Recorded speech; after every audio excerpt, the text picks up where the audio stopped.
Hi friends, another one of Laura and Jake's everyday adventures. We're out for a walk this afternoon along the railway tracks near the town where I live. I'm sorry if it's going to be a little bumpy. I keep falling through the snow. It is quite deep here. I have been walking along here the last few nights, but it's been cold, so I haven't fallen through. But today's been pretty mild, so it's an exercise, that's for sure. It's a beautiful afternoon, Friday. My grandkids got picked up by their other grandparents, and so I got a little time out and going to enjoy the sunshine, take a good walk. You can hear a radio playing over there. You can't really see very well, but that's where the skating rink is, and a few cars there. It looks like there's a hockey game going on, or a shinny game anyways. And there's our wonderful little community center that they have lots of things going on there, euchre and yard sales and dinners and whatnot. So it's a great little facility, this park and that community center. I wanted to tell you about, and I hope the people in the houses don't think I'm showing their houses, but right here I got talking to my neighbor, and she's a mine of information about Goleta and the area. And apparently, for that little spot that I just showed you, there used to be a bean factory on that spot, and I'm not sure of the date. I'll have to try and ask her again. It apparently blew up, and everyone in Goleta had beans on the roofs of their houses. I really have to find out more information about that because it's fascinating me. But her and I are always chatting at the end of her driveway, and it's usually cold, so I don't want to keep her talking. She's a lovely older lady who moved into Goleta a few years back from when her and her husband quit dairy farming. So I'll get chatting with her more when the weather's nicer and find out more about what the goings on of Goleta. Apparently somewhere along here, that's looking back towards the road, there was also a train station, because Goleta had a huge market garden, farmer's market type garden, and a lot of produce was loaded on the trains every morning to go to Ottawa to fill the stores, or to go to the, I don't know if they had the Byward Market back then, to go wherever it had to go. But I guess way back in the day, Goleta was quite the thriving town. There was a hotel, there was a post office, and very close by there was a carding mill, which carding, I believe, is a creation of fabric. I'm not sure whether it'd be from flax or from wool, but this doesn't look like sheep country around here, so my bet would be flax. There's a hydro station that still creates electricity today and supplies to this area from a Little Falls, but that'll be a walk for in the summertime, because it's just, you just can't get anywhere near it now with all the snow.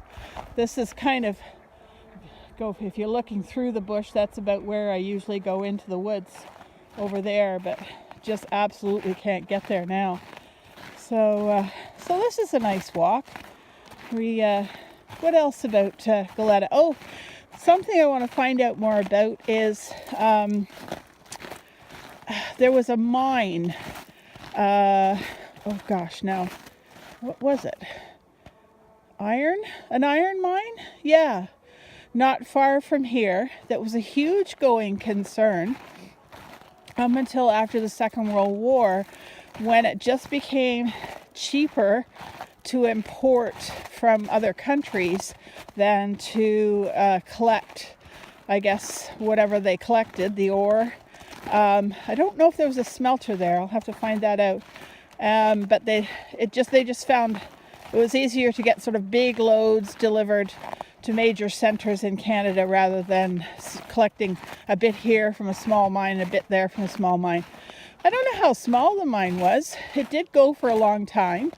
And my neighbor and friend was telling me, or I was doing a bit of research, it at one point in time it had a staff of 1,700 people. Woohoo! Jake just cottoned on to there was a couple of turkeys up in those trees. So the dog is on the case. Yeah. And because in those days there wasn't a lot of housing, apparently like a shanty town grew up and was all around the mine, this shanty town. My neighbor was also telling me that her aunt and uncle, they worked at the mine, and their son worked at the mine, and he built a little shanty attached to their shanty. And then when he went off to war, he took it down, because if he had left it standing, somebody would have just squatted in it. So it was really a case of, getting some kind of roof over your head. Can you imagine living in a shanty in a Canadian winter? Oh man, those people must have been tough. Hey Jake, you didn't get them. It's too bad turkeys can fly, eh Jake? People don't think they can, but they can. I've seen them fly quite a ways. They're not very graceful getting up into the air, but they can go. I've had huge flocks of them fly over my head when I was walking on my old farm. So, the fields are pretty, but you know what? I do feel sorry for the wildlife. How on earth are the deer getting around anywhere through this? You can see some tracks out in the field out there. They don't look fresh. And obviously the coyotes are, I don't know how, well, I suppose they're maybe catching a deer now and again that's floundering in this deep snow. But foxes are usually pretty good. They're light. They can walk on top of it most of the time. But Jake jumped in to the ditch here the other day when we were walking, and he was up right over his back. All you could see was his head, and he struggled for about 5-6 minutes to get out. I thought, oh man, I don't really want to go in there and have to save you, bud.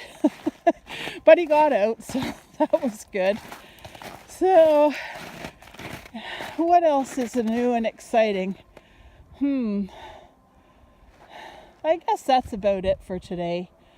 I think we'll just walk up to where it sort of clears the woods up there. There's a little farm on the right-hand side. Some beef cattle that we just like to say hi to as we're going by. Nothing else terribly exciting, but I'll turn the camera back on if something does happen. So take care for now, everybody. Bye-bye. I just wanted to do a shot of the livestock sale barn here in Goleta when the light on it is just so beautiful. I'm not sure how long this has been around, but I've been in the Ottawa Valley since 1982, and I remember hearing about the horse sales at Goleta way back then. So I'll have to find out more information about it, and we'll maybe get a chance to have a tour through. Alrighty, bye.